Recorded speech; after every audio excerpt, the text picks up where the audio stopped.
I hope you don't mind our making the television comfort test. No, not at all. Make yourselves right at home. Clyde and I refuse to buy any house unless it makes us feel comfortable while we're watching TV. Oh, this is the most comfortable television house in town. Mr. Sanders, settle back and relax. Loosen your tie. Take your shoes off if you like. Well, thank you. I think I will. Oh, I hope you decide to buy the house. As long as we're not going to live here any longer, I'd like you to have it. I like it, Clyde. It's such a restful room. Would you excuse me a minute? I have a roast in the oven.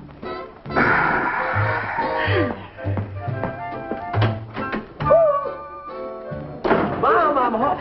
Oh, sorry, I beg your pardon. I must be in the wrong house.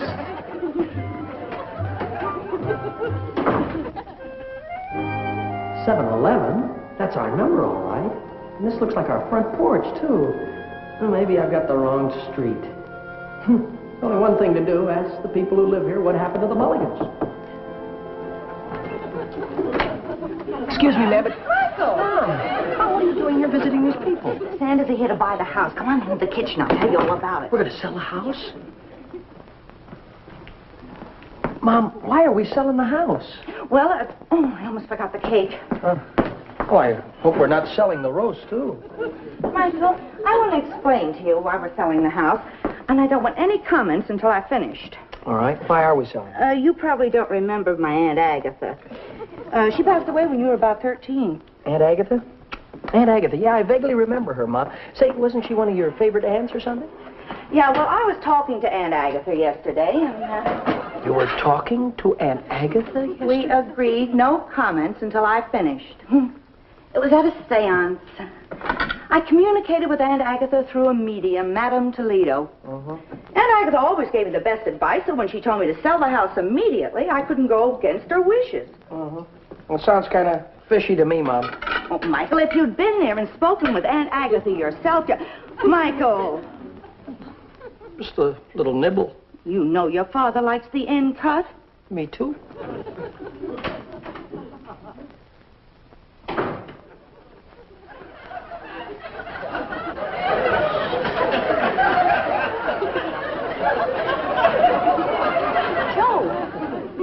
Now, I thought I was in the right house, but when I saw those people in there... Those people, Pop, just came to buy our house. Oh. Buy our house? Now, Joe. Who said we wanted to sell our house? Well, Aunt Agatha gave Mom the advice to sell the house the other day, and then Aunt Agatha told her that Wait a minute. Your Aunt Agatha passed away 10 years ago. I know, and she said not to worry about her. She's fine, and she wanted to know how you are. Wanted to know what? Well, it was at a seance. You know, Papa, a seance? Ella Shaw told me about a wonderful medium, Madame Toledo, and she's the one who put me in touch with Aunt Agatha. And Aunt Agatha told me to sell the house immediately for $21,500. Oh, is that so? Will you go right back to that seance and tell Madame Toledo I said she's running a racket? No, wait a minute. We don't want to hurt Aunt Agatha's feelings. I'm in the wrong house after all. Excuse me while I go out and come back in again.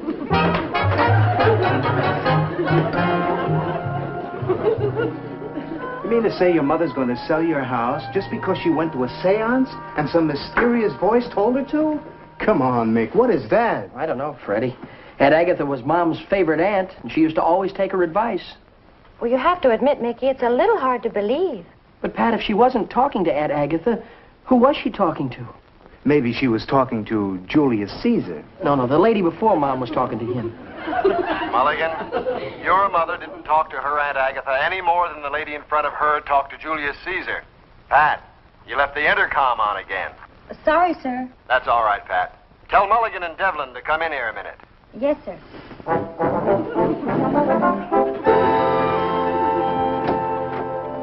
You wanted to see us, Mr. Brown? Yes, I do want to see you. Men, I want to warn you. Warn us about what, sir? In dealing with mediums, you must watch your step.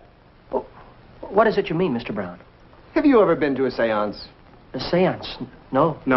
Well, I have. Do you know why I never went back? Why? Because they told me to hire you. Well, that's as good a reason as any. Do you want to know what goes on at a seance? What goes on? Look, all they do is sit around a table, hold hands, and wait for the spirits. And nothing ever happens. Nothing ever happens, Mr. Brown? Nothing. Oh, if that's the case, then my mom's in terrible trouble. Because she's decided to sell our house.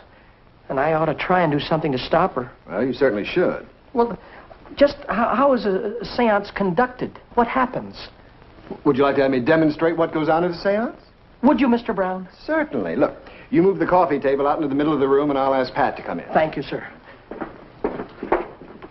Pat, Yes, sir. Would you come in here a moment, please? Right away.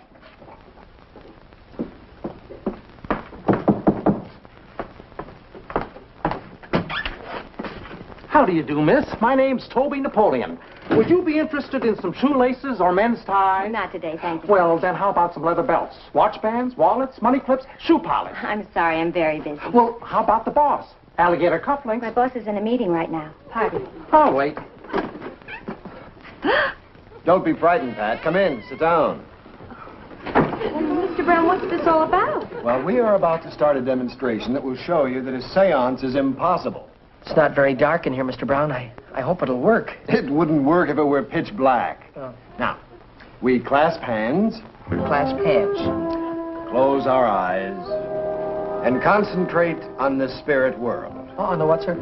On the spirit world.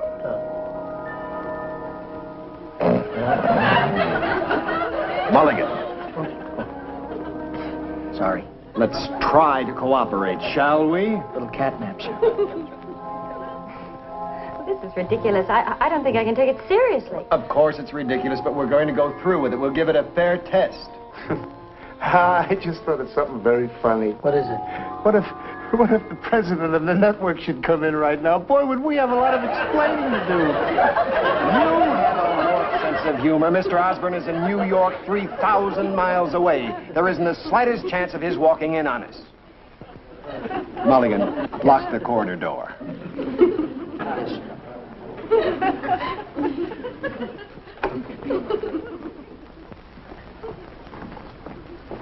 Thank you. Yes, sir. Now we'll get on with the seance. Close our eyes. We'll concentrate. That's right. We'll concentrate. Everybody concentrate. Yeah, we'll concentrate. Look, would you please concentrate on keeping quiet? I'm sorry, sir. Now, according to the books, the table should start to move, and then we should hear from the spirits.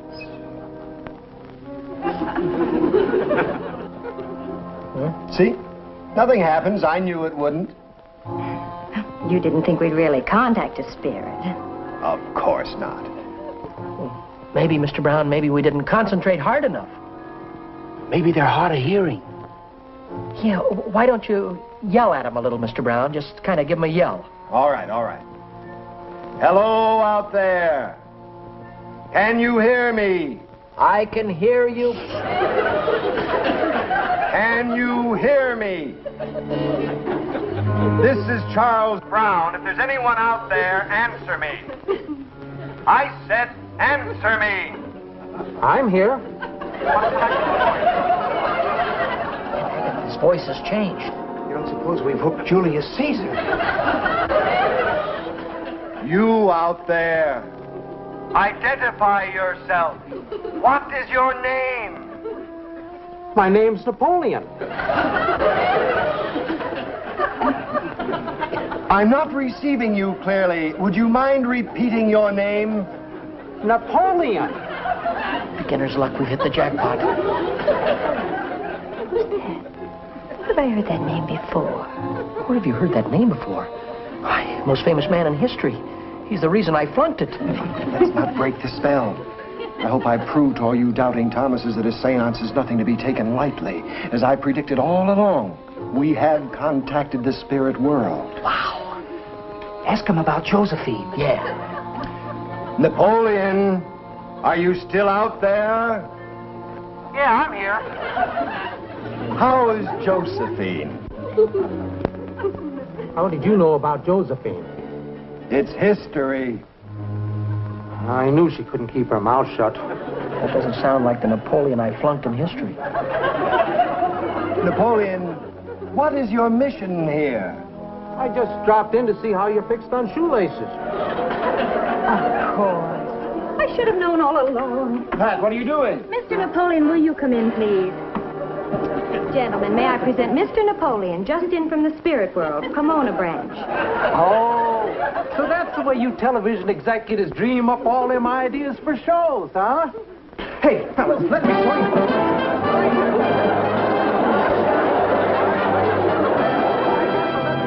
This is silly. She'll never believe you. The phone is ringing. Hey, Mickey. He's got to do something to get the goods on Madame Toledo. Otherwise, his mother's going to sell the house, Pat. Madam Toledo, I am writing several books there on the mediums. And I wondered if it would be possible at all to have a little interview with you. You don't trust me. But I assure you, madame, that I have written beaucoup of these magazines. Hung up on me. Oh, I slipped into my French accent. I don't know why you're doing bad enough in German. Sure, you really blew it. Yeah, but we've got to expose Madame Toledo and save the house for Mom and Pop. Madame Toledo is trying to fleece your mother. She's not interested in any professor. She's just interested in separating people from their money. Hey, Pat's got a point there, Mick. If we can talk her into thinking that we have money and we're not too smart, we'd be in. Neb and Zeb. Neb and Zeb? Yeah, remember the characters we played, the Smallbone Brothers, at the Christmas party? Oh, you mean when they booed us off the stage?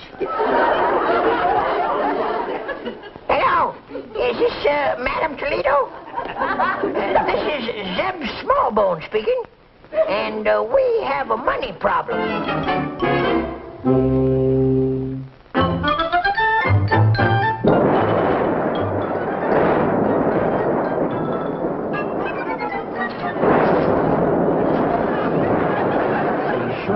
Toledo's house? Yeah. Boy, look at this around here, Fred. They don't even bother to mow the lawn.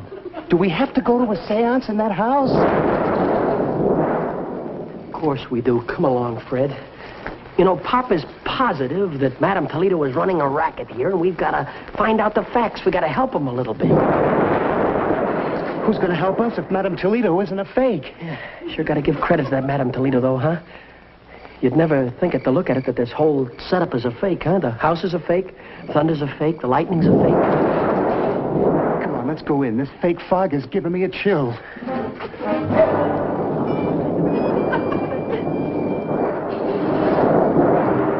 still not too late to change our minds, you know. Now, wait a minute. We're not changing our minds at all. Come on, Fred. Remember this. We've got a job to do, and we're going to do it. And remember also, the minute we walk through that door, we're no longer Mickey and Freddie. But we're two fellas from the backwoods country. The Smallbone Brothers, Zeb and Neb. We don't know nothing from nothing. You got it? Check. Yeah. We're not supposed to have any brains, but we got plenty of money, so try and act a little bit stupid. Do you think we can convince them we're stupid? Oh, do the best we can. Now. Ready, Zeb? Ready. Yeah. Well, if there's nobody home, let's go. You want to show the white feather? I don't have to show it. I know it's there.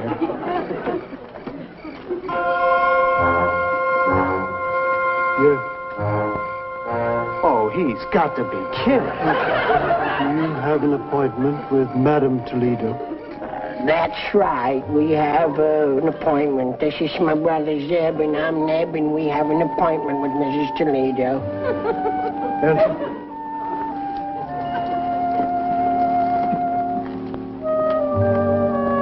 Your guests have arrived, madam. Show them in, Roger. Awfully, gentlemen.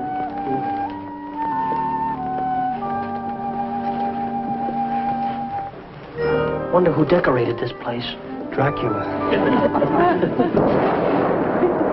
You must be the young men who phoned this afternoon for an appointment. The Big Bone Brothers. We're the Smallbone Brothers. Yes, of course. Forgive me. The Smallbone Brothers. Beautiful night, isn't it? Oh, yeah. Beautiful night. Oh, boy. Shall we take our places for the seance?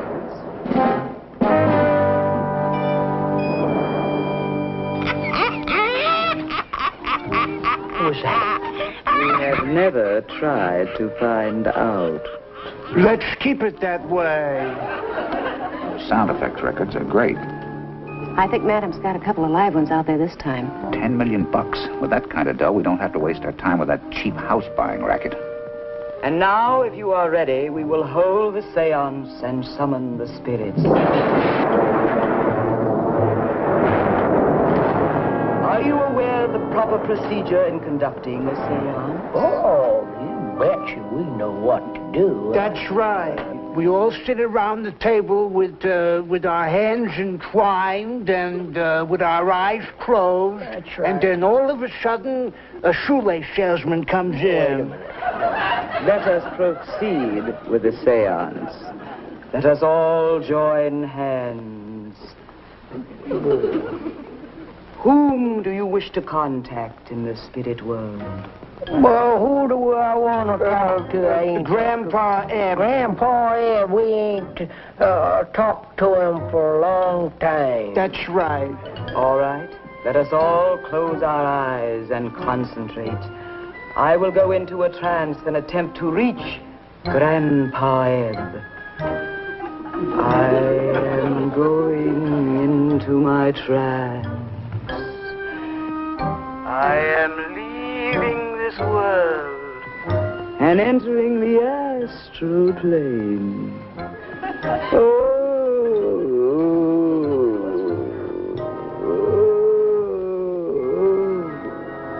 What's with the moaning and groaning? Won't disturb the seance.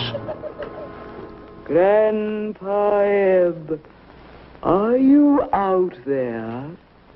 Your grandsons would like a word of advice from you. Speak. Speak. I'm Grandpa Ebb. What do you wish to hear from me? Hey, she must have contacted Grandpa Ebb. It sounds just like him. Don't be silly. That was a name we just made up. What do you wish to know, grandsons? Speak up, Zebariah, Nebuchadnezzar. Who's he talking to? I don't know. Maybe he's got the wrong number. Please hurry, Zeb and Neb. Speak to me. I can't stay long. That's all right. Neither can we.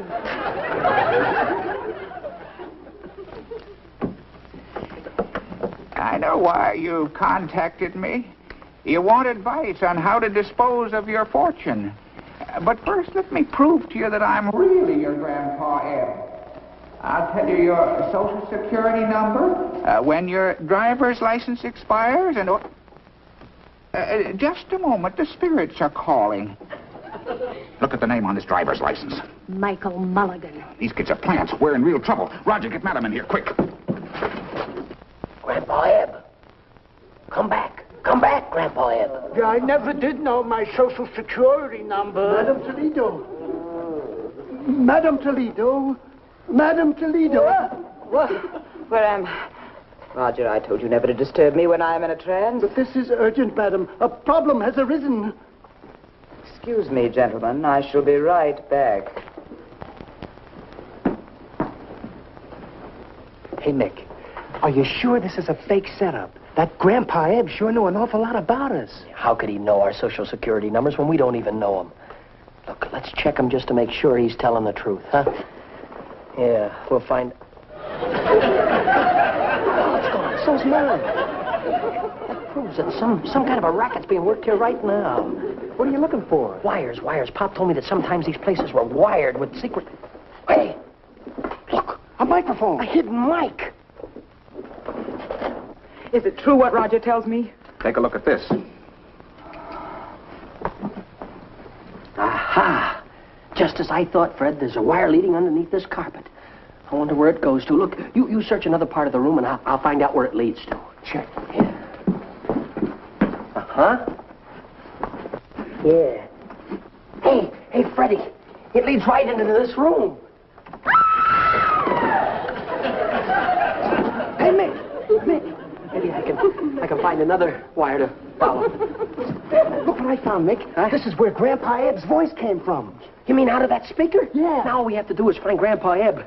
Why, he's just as much a fake as this whole setup is. I'll bet he's hidden right behind that wall now. I've got an idea. Wait a minute. It's locked. It's locked, Fred, but there must be another entrance into that wall. Yeah, I've been reading a lot of those mystery magazines. I'll bet this place is covered with secret panels. Secret panels? Freddie, you're letting your imagination run away with you. No, it was the fad 50 years ago. Listen to me.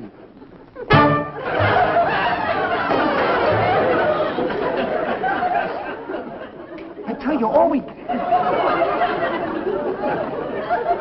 Mick, Mick? No, Mick. Freddie. Freddie.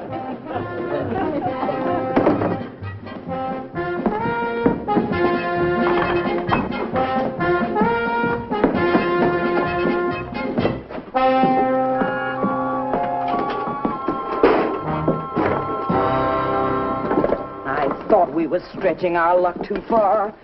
You and Irma had to make $1 million all at once. Never mind the talk. Get over there and get the rest of that stuff. We've got to get out of town quick. You, Mick. Mick, are you in there?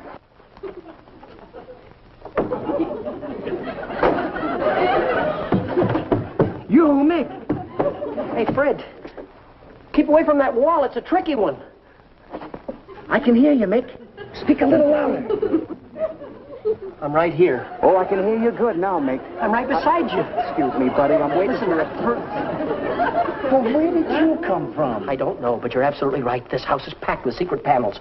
Would you believe it or not, Fred, while you were standing over here, looking for the panels, I just backed against this wall. Yeah? Oh, Mick, not again. Why do I always have to explain things to Freddie?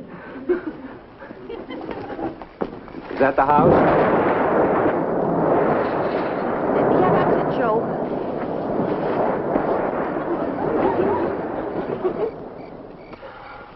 Oh, I hope we're not too late. Why do I let myself get mixed up with your boyfriend's troubles? Here's where I proved to them down at the precinct there's a racket going on here. Joe, isn't that Michael going into the house?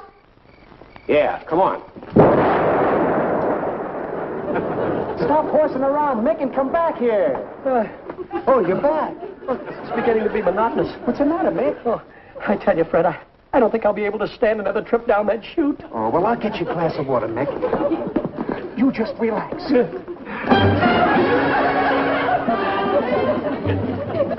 the cops. We better go out to the secret panel. Don't anybody leave the house. This is the police.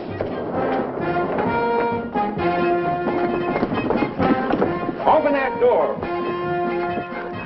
Why is it every time somebody comes out of that chute, it's me? Cheer up, pal. I've got something that'll take your mind off of your troubles.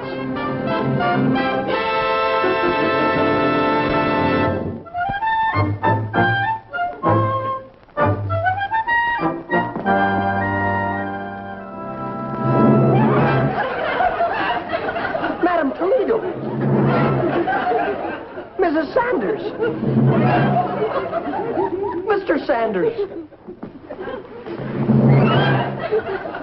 Roger. What happened, Mick? Look. Those are the two responsible for this. Take care of them, Roger. What are we going to do, Mick? I don't know, Fred, but I sure wish Pop was here. Hold it, everybody. I'm taking over here. Pop! Michael, come over here. Boy, that's service for you. Now watch out for that secret panel.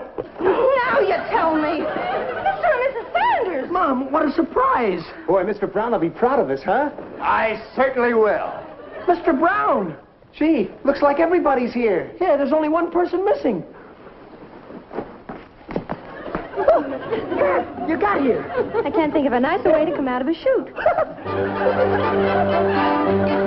Well, now that everybody's here, let's have a seance. Mickey Rooney will be back in just a moment. Well, hiya, friends. That was the good word from the folks who bring you our next show. Be with us then, won't you? And incidentally, no more standing in front of those tricky walls for me. No, sirree. I'm playing it safe from now on, right on the ground floor. No more sliding down that chute.